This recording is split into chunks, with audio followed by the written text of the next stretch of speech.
এই মুহূর্তে সব করতে বড় খবর, রীতিমতন সোশ্যাল মিডিয়ায় আপনারা দেখতে পাচ্ছেন যে আইএসএফের দলটায় কোনায় কোনায় মানুষের কাছে পৌঁছে যাচ্ছে।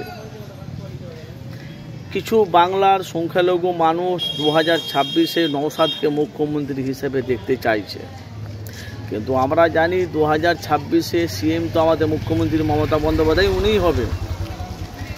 কিন্তু তার আগে বাংলার কিছু সংখ্যালঘু মানুষ 2026-এ নওশাদকে সিএম হিসেবে দেখতে চাইছে। কেন? রীতিমতন আপনারা জানেন যে 2021-এ যে ভাঙড়ের মানুষ যে নওশাদকে জিতিয়ে 294টি সিটের মধ্যে একটা সিট ওনারা লিখিত করেছে, সেটা হলো ভাঙড়ে। আর বাকিটা যা সব লুটপাট হয়েছে সব আপনারা বাংলা জনগণ সাধারণ মানুষ সব জানে। তাহলে ভাঙড়ে সামনে বিধানসভা ভোটে 294টি সিটে নওশাদ সিদ্দিকী একটা সিট পেয়েছে। এ 2021 থেকে 2025 পর্যন্ত আইএসএফ দলটা কোথায় কোথায় পৌঁছেছে আপনাদের জানতে বাকি নাই। কিন্তু আইএসএফের দলটা মানুষের কাছে যতই পৌঁছাচ্ছে তত বিরোধী দলের মাথায় হাত, এদের ঘুম কিন্তু হারাম।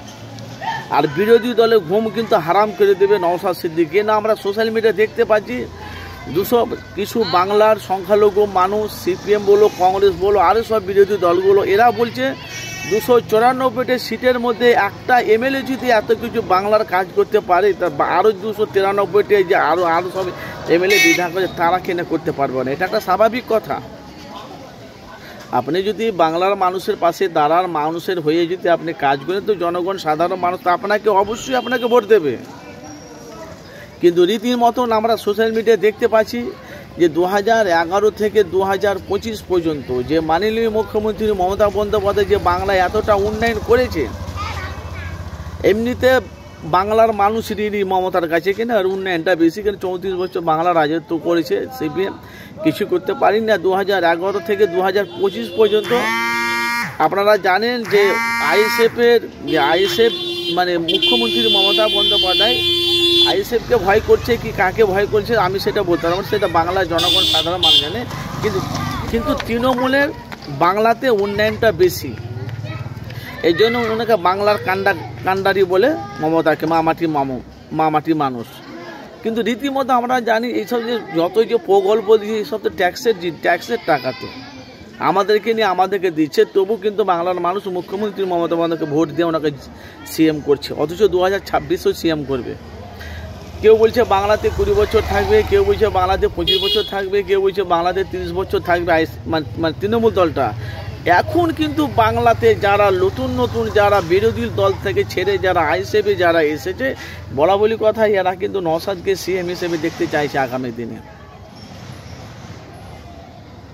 সামনে বিধানসভা ভোট, বামফ্রন্ট কংগ্রেসের সাথে জোট করবে আপনারা জানেন। নওশাদ সিদ্দিকী কলকাতাতে মানে মিডিয়ার মুখোমুখি একটা সংগঠন হয়েছে, এরা কলকাতাতে একটা বলেছিল যে সিপিএম কংগ্রেস, আপনারা জানেন যে আমাদের মুর্শিদাবাদের বহরমপুরে অধীর চৌধুরী আর সিপিএমের সেলিম, আপনারা সব জানেন, আর আইএসএফের চেয়ারম্যান, এরা তিনটা দল মিলে এদের লড়াই হলো বিজেপির সাথে তৃণমূলের সাথে।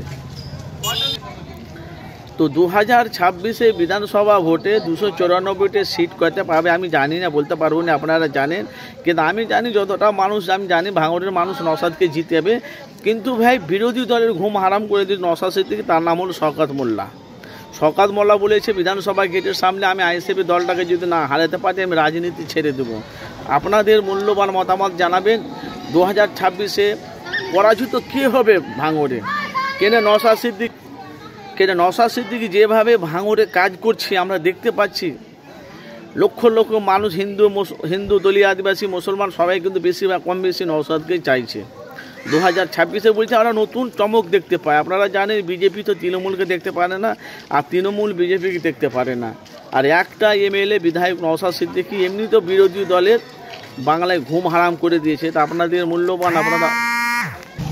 মূল্যবান জানাবে 2026-এ নওশাদ সিদ্দিকী সিএম হওয়ার সম্ভাবনা আছে?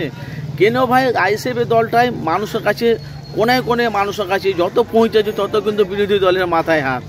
আপনাদের মতামত জানাবেন। 2026-এর পর নওশাদ সিদ্দিকী সিএম হওয়ার সম্ভাবনা আছে না সম্ভাবনা হয় না? আমরা তো যতটা জানি মুখ্যমন্ত্রী সিএম হবে, কিন্তু 294টি সিটের মধ্যে বিধানসভাতে নওশাদ সিদ্দিকী ভাঙড় জিতবে আর কয়েকটা সিট পাওয়ার সম্ভাবনা আছে। আপনাদের মূল্যবান আপনারা মতামত জানাবেন অবশ্যই।